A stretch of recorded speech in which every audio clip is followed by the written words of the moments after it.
Tiny structures indeed in case 163, but anyhow visible in ultrasound. The more they contain fluid, the better is so-called imaging, including spontaneous elastography. This little boy in 164 suffered indeed from bloating, which however vanished spontaneously with him aging. Please note spontaneous elastography and otherwise normal features as well of all structures in this clip number 165. This holds true as well in 166, including the normal lymph nodes retrovascular. And in case 167 too, including the more echo-poor uncinate process. 3 different actions of the valve are documented in 168, in the last making use of CF. A filled urinary bladder allows nice depiction of the arteria iliacae externa and interna. Please note in 170 reverberations of intrauterine pessar and clear display of anatomical details. This as well holds true in case 171, including vaginal tamponade. And in case 172, you find normality as well, including wall layers of the rectal cochard. In 173A, an elder abscess in the Douglas cavity had to be found. In 173, a longer history of Crohn's disease, which will be debated later on, led to this pararectal abscedation. In 174, wall thickening and positive lymph node participation turned out to be of malignant origin, whereas in 175, wall thickening of these small intestine loops was due to simply a transient enteritis. In 176, vivid peristalsis of small intestine and gas content of non-peristaltic large intestine are demonstrated. Lymph nodes and peristaltic movement is an unspecific sign of diarrhea, which is shown in case 177, as it is the case as well in 178, with a fine display of the swollen folds of Kerkring. And once more in 179, with moderate wall thickening and peristaltic activity. The clinical features in case 180A are the same as in the case before. Morphology and state are slightly different, and completely different is chronicity for months in 180B, resulting in suspicion of morbid Crohn's disease as well, confirmed by histology. Whilst in 181 again, sudden onset and short duration rather point out an unspecific infection. Dating from the beginning of irradiation for lymphoma in case 182, this heavy enteritis followed the patient for the rest of his lifetime. Transiently, this typical unspecific lymph node enlargement was present in this case 183, and in case 184, a metastasizing colonic cancer was responsible for this retrovascular lymph node enlargement, as it was proven by US guided biopsy. The same was the case in 185 as well, proven by fine needle aspiration too, and as shown in 186, lymphadenopathy, again in colon cancer, is seen best with the vessels as guiding structures. As case 187 demonstrates with its self-limiting course, further clinical data are mandatory for correct classification in this so-called imaging. Unfortunately, and against initial classification, case 188 turned out to be due to lymphoma with multiple isogenic lymph nodes. As well, this is the case in 189 with a lively perfusion in bubble studies and proven by US-guided fine needle puncture once more. In lymphadenopathy, peristalsis, as in 190, it allows to discriminate between 1 is gut and 2 is lymphadenopathy. Whereas in 191, echo, poorness and size are suggestive for a lymphoma. Differential diagnosis in 192 is easy once one remembers to press the correct button. In this case, the CF button must be activated. This lymphonodular metastasized rectal tumor in 193 was confirmed by histology. Again, in this case, 194, the right button, CF in this case as well, is decisive for diagnosis making. To ensure diagnosis, a fine needle biopsy was carried out under visual US control in 195. A tumor recidue of a small intestine cancer had been described in case 196. Again, in case 197, peristaltic activity of the vulvar vaginae is shown during orthograde lavage. Hyperperistalsis in 198 is suspicious of sprue, but this is not confirmed by histology. Only a dietary trial of 3 weeks gave certainty of the diagnosis. The same was true in case 199, however, with a suggestive histology. In case 200 as well, hyperperistaltic and chronic diarrhea were most suggestive for a sprue. In case 201, however, diagnosis by histology directly confirmed a Whipple's disease. In case 202, though history was decisive, a debulking operation had been carried out 1 day before. In case 203, complaints were dramatical, diffuse abdominal pains explained by the US findings. In 204, US as well gave with these peritoneal nodules an immediate reason of the ascites.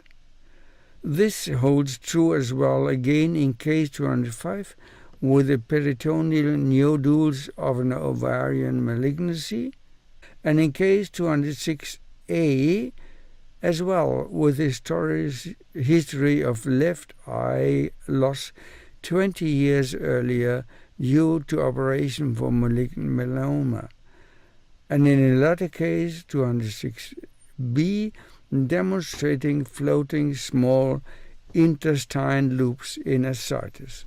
In some cases, as here in 207, US can give a probability explanation of the pain origin only.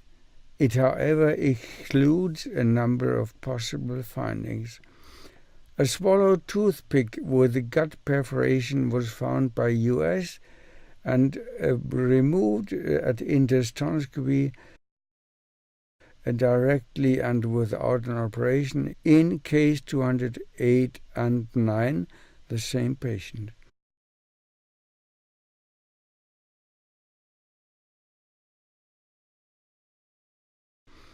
Obstipation was the leading symptom in 210, in the end due to an adhesive ileus, and this was the case too in 211.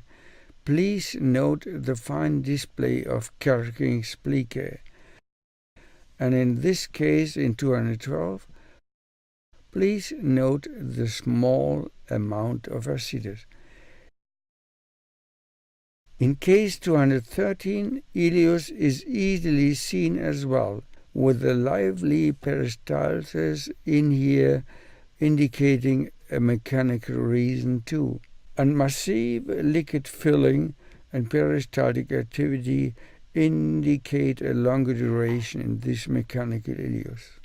For many days, existing complaints together with US features were in the end explained by chronic ischemia in 215, whereas in 216 a subileus was probably due to adhesive post-operative reasons resolving spontaneously. This was, however, not the case in 217. Control next day showed the subileus having ended in a real operation needing occlusion. This same course was found in case 118. Please note the mechanical pre-stenotic gut dilatation and the post-stenotic normal caliber. Mechanical ileus, in this case 219 as well. In the end, it was an incarcerated hernia femoralis. In case 220, a Crohn's disease was found in the end by histology. And here, in case 221, two good visible plicae are the dominating feature as well, like in case 178. Early stages of a mechanical ileus are displayed in case 222 again, as well as a small amount of ascites, not usual intestinal content but blood in a case of acute GI bleeding is shown in case 223, and once more again in 224, a classical clip of mechanical ileus is displayed. As it is in the case here in 225 as well, just to demonstrate the morphological variability of these cases. And case 226 is just one more example in all these series. As it is as well 227 case as well, and together with at least case 228 showing a typical clinical ileus aspect. In these pictures 229 to 231, the same patient, a gallstone perforation is proven with ileus and near side at the former gallstone in 230, symptomless interval and typical erobilia in 231 due to spontaneous gallbladder perforation into the intestine. This clip in 232 already has been seen in 221 in part, so let us quickly go to a case 233, which, seldomly enough, directly displays the stenosis itself. In his personal history, this patient in 234 had been operated in a small gut adenocarcinoma, now showing a recidive. In case 235, an incarcerated abdominal hernia caused the pains and the obstruction, whilst in case 236, an incarcerated femoral hernia led to an ileus, It is shown as well in another case in 237 with unnecessary X-ray studies. Perfusion studies might be helpful in such cases as 238 to define the need for surgical intervention. In case 239, however, a lymphoma formed this significant wall thickening. The acute abdominal pains, in this case 240, were of short duration and due to an overdose of warfarin. Surgical intervention was unnecessary. We simply waited. The similar was true in the giant hematoma in case 241, which was an extremely seldom complication after fine needle aspiration biopsy. A more diffuse hematoma in 242 was seen post-traumatically, whereas in case 243, gallbladder cancer metastasis turned out to be the true nature of this abdominal mass. Similar, this case 244 with the widespread metastasis of an ovarian cancer, which itself is shown in 245, the same case being the primary tumor mass. And in case 246, a some days old hematoma of the Douglas cavity is shown post-operatively.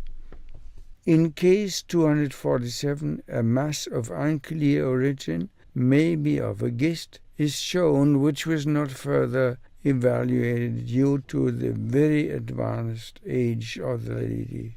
In case 248, another malignant small intestine stenosis had to be found, again resembling much case 234, and in case 249, a seldom case of peritoneal carcinosis, metastasis of an adenocarcinoma of the left kidney had to be found. Moreover, in case 250, the terminal ileum carried a neuroendocrine tumor of the small intestine, which is as well seen in another patient in 251 with a widespread lymphadenopathy. In 252, it is Ullmann's lymphoma causing these impressive and hypoperfused masses.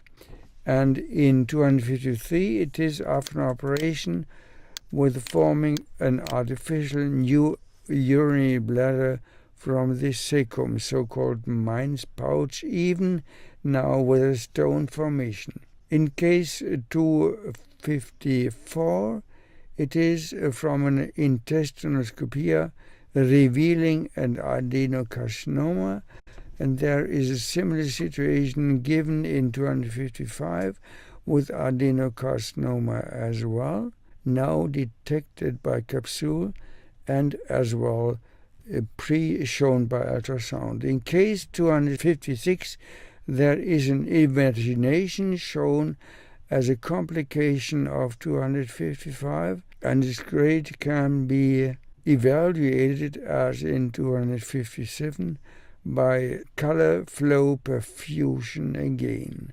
Same patient as before.